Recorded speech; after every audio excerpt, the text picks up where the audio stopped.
Here I've got KAZAM Tornado 350, and let me show you how to activate Portable Hotspot on the following device.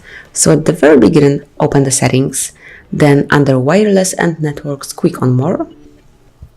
And here you will notice Tethering and Portable Hotspot. So just tap on this icon, and here, just by tapping on this switcher, you can activate your Wi-Fi hotspot. Just wait a few seconds, and that's it. As you can see, the Portable Hotspot is active.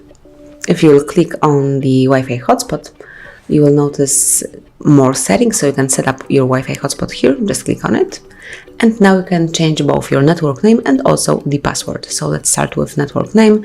Just click on the current one, delete it, and enter the one that you would like to have.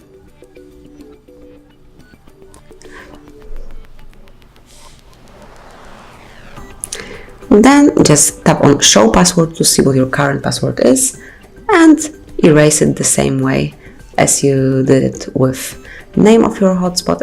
Enter a new password, and then tap on Save. You just have to remember that your password must have at least 8 characters. So tap on Save, give your device a while to apply the changes, and that's it. Then if you'd like to switch off your Wi-Fi hotspot, simply click on the same switcher as in the beginning. So that's it. Now you can use your portable hotspot whenever you need to. Thank you for watching. Please subscribe our channel and leave the thumbs up.